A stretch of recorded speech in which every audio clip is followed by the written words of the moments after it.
Hello everyone and welcome to another video where today I'm going to be talking about the top 5 cars I think everybody should know about and be willing to give a try. Of course, in recent weeks with everything going on in the world, we've had an explosion of accounts joining iRacing, which is fantastic, with more people joining the community and more people learning about the world of sim racing as well. But it's very easy to get lost in the complete plethora of series we have on the iRacing.com platform. So I want to give a bit more direction into what cars you should be looking at investing to really maximize your dollar overall, get yourself into the most amount of series that you can, and also what are the cars that are the most fun and are going to teach you the most to develop as a driver on the simulator. But before we get into the first car on our list, if you do like the video, guys, hitting the subscribe button down below would help me out an absolute ton. We're trying to get up as high as we can before my birthday in a couple of months. Maybe even check me out on twitch.tv/BoAlbert as well. I stream throughout the weeks. Join the discussion there. Let me know what you think, if you think my opinions are absolutely garbage when it comes to this list. But otherwise, let's get into car number 1. GT3 cars are a staple of iRacing competition and are found in a number of series, from IMSA, VRS GT Endurance and Sprint Championships, the iRacing Endurance Series itself, and many more.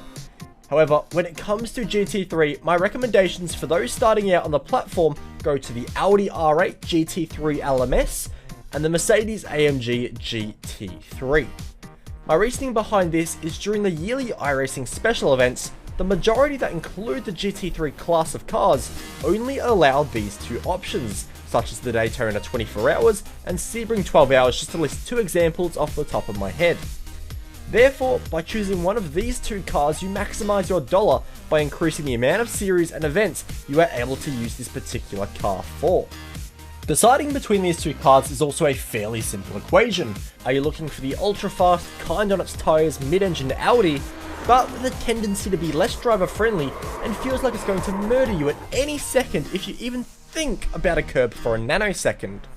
Or are you looking for a much safer experience in the Mercedes AMG, which is kinder to its driver, especially over an endurance race over, let's say, 3-4 consecutive stints, and still has some incredible straight line speed, but does suffer in tyre wear at the front and occasionally in outright lap time in the more technical sections on a circuit?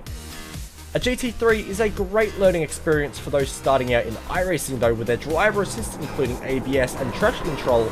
These cars will teach you everything you need to know about throttle and braking inputs to get the most out of any car in GT machinery.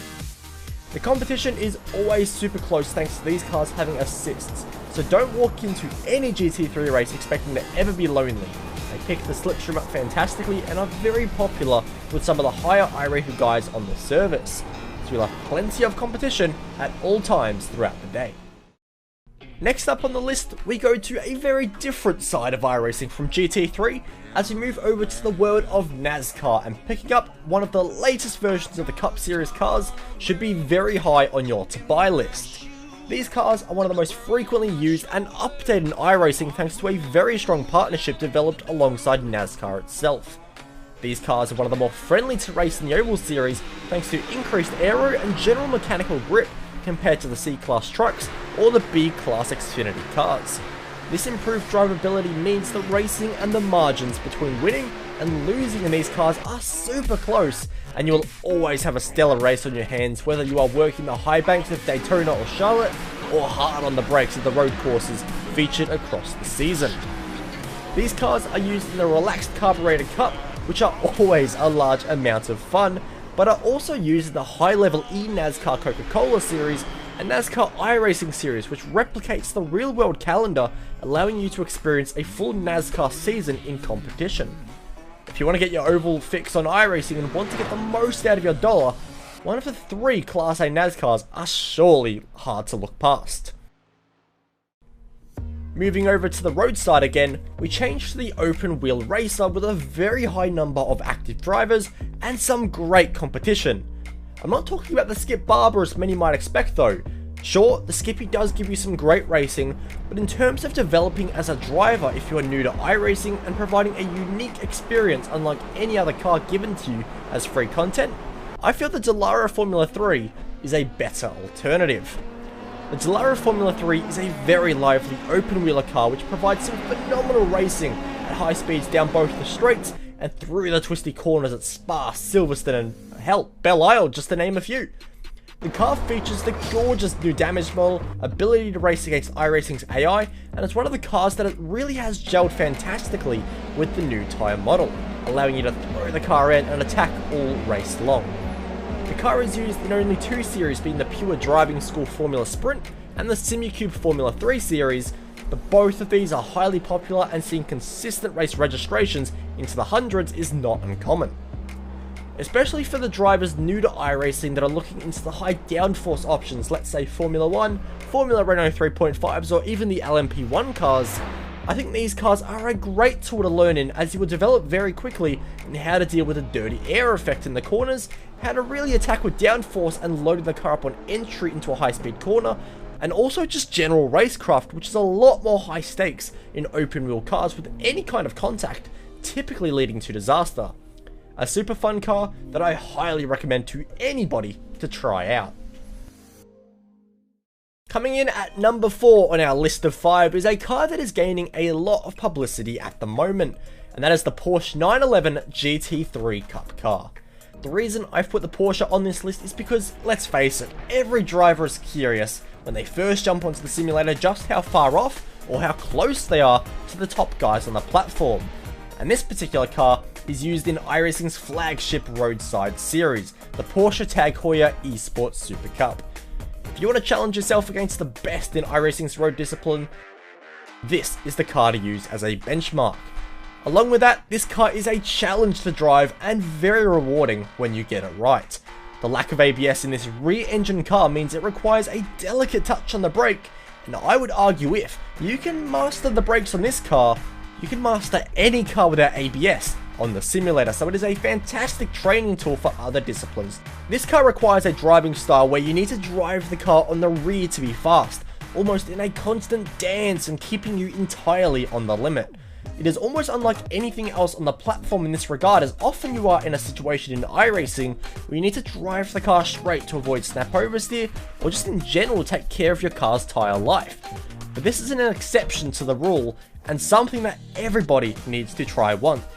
I will concede that it may not be for everyone, but as I said, master this car, and there isn't much in the simulator that can stop you from moving forward. Fifth and final car on our list today is a GTE car.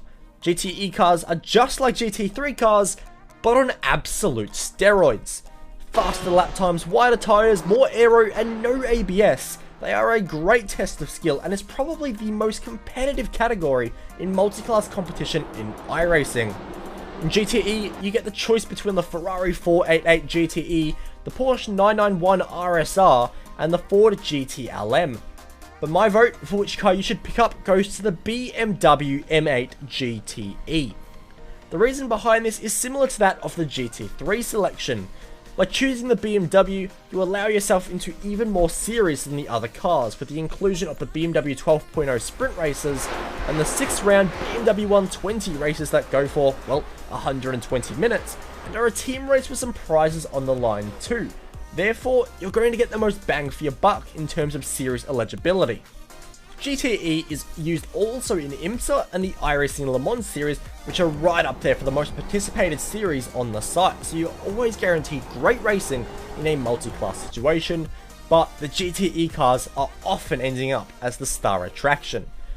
Balance of performance keeps the competition tight as always, but the BMW M8 is usually right up the front with the best of the drivers, and despite its big boy appearance, it is very nice on tyres and very adaptable to driving styles with the right setup. You can make the car do a lot of things for a lot of drivers, which is rare for motorsport race cars, which are often best suited to one particular driving style to make them go quickly. The BMW allows you to have complete freedom. You can drive it very aggressively or you can drive it smooth and still achieve that same lap time. But of course, when it comes to endurance racing, a smooth driving style is always going to pay dividends on both fuel and tyre wear. So guys, they are my top 5 cars I think everybody on iRacing should own and give a try. Let me know down below in the comments if you disagree with any of my choices, or let me know which cars taught you the most about iRacing.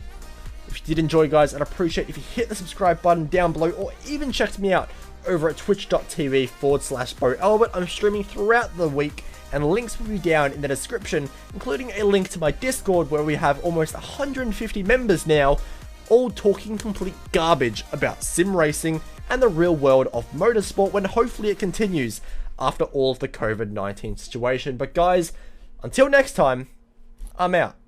Peace.